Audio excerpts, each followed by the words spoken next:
Assalamualaikum warahmatullahi wabarakatuh. Alhamdulillahirabbil alamin. Wassalatu wassalamu ala asrofil anbiya'i wa mursalin Sayyidina Muhammadin wa ala alihi washabihi ajma'in. Amma ba'd.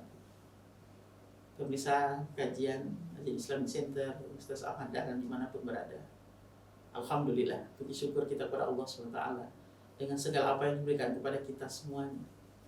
Pada kesempatan kali ini merupakan kajian hadis yang spesial. Kenapa?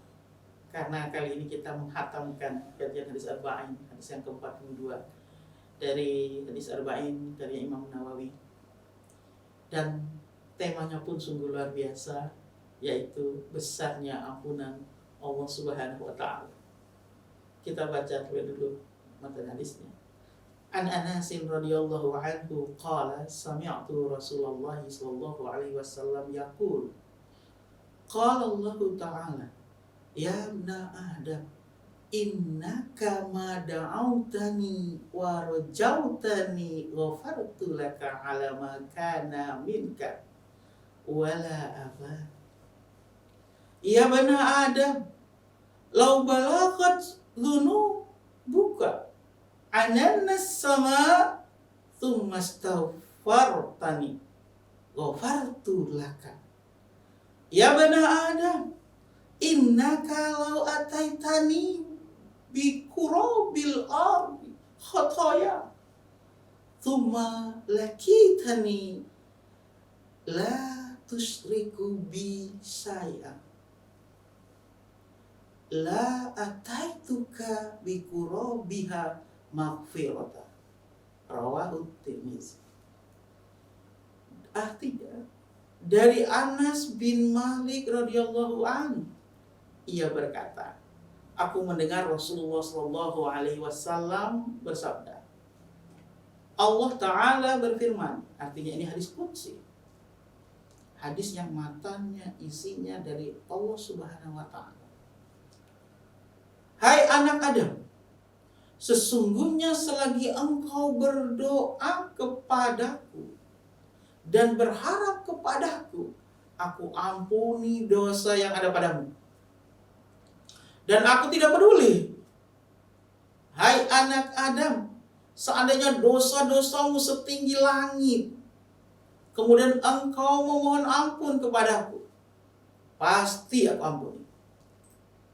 Hai anak Adam, seandainya engkau mendatangiku dengan dosa sepenuh bumi, kemudian engkau menemuiku tanpa menyekutukanku dengan apapun, pasti aku akan menemuimu dengan ampunan sepenuh bumi pula.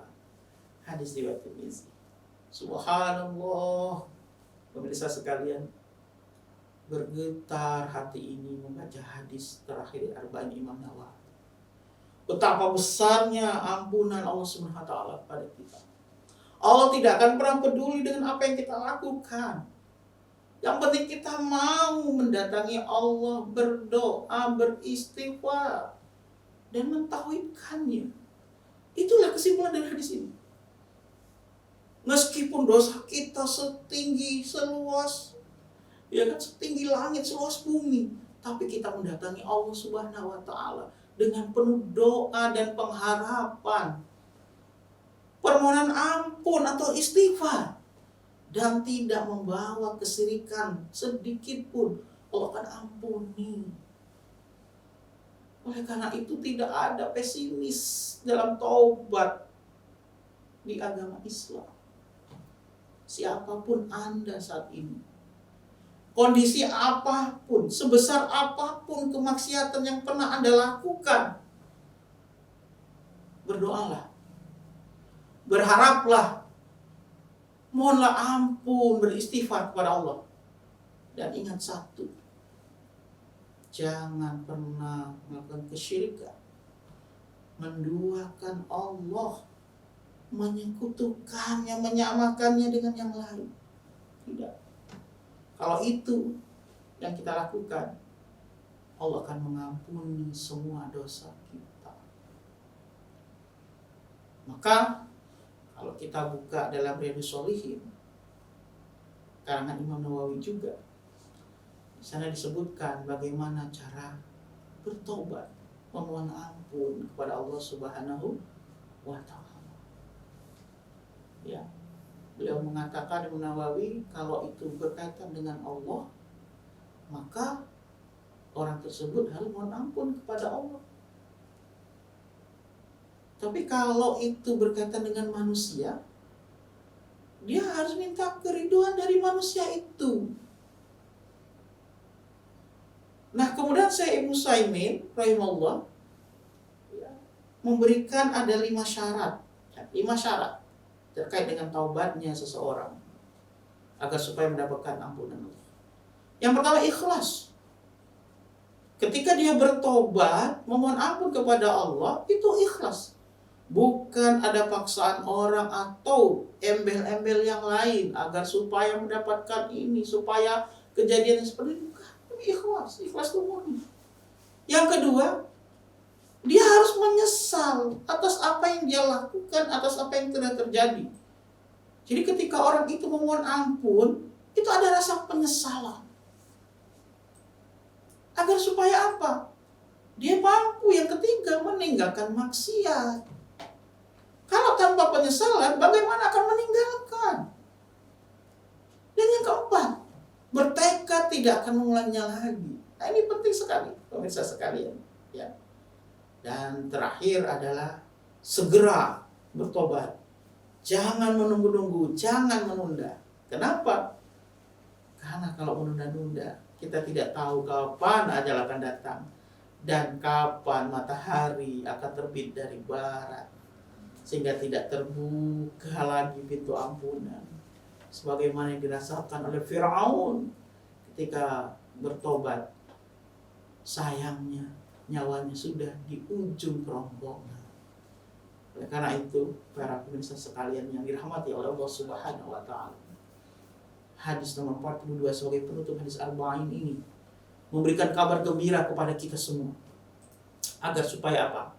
Agar supaya kita optimis kepada kebaikan, optimis mengubah diri kita menjadi lebih baik. Masa lalu biarlah menjadi masa lalu, hanya menjadi spion untuk kita menjaga supaya tidak terjadi lagi kekhilafan, kesalahan, dosa yang pernah kita lakukan. Oleh karena itu, jangan pernah takut untuk bertobat. Ampunan Allah begitu besar.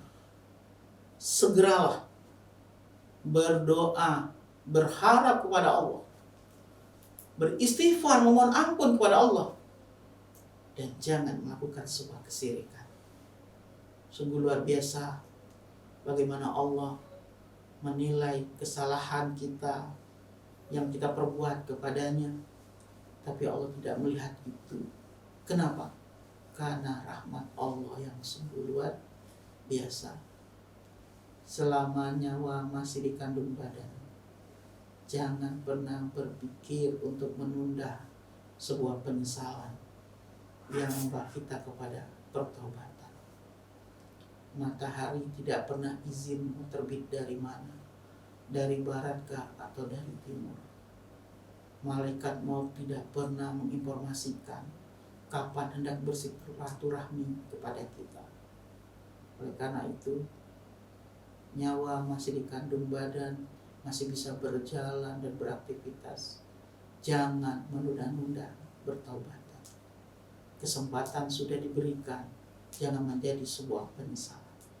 Nasrun minallah wa fathun qarib. Fastabiqul khairat. Assalamualaikum warahmatullahi wabarakatuh.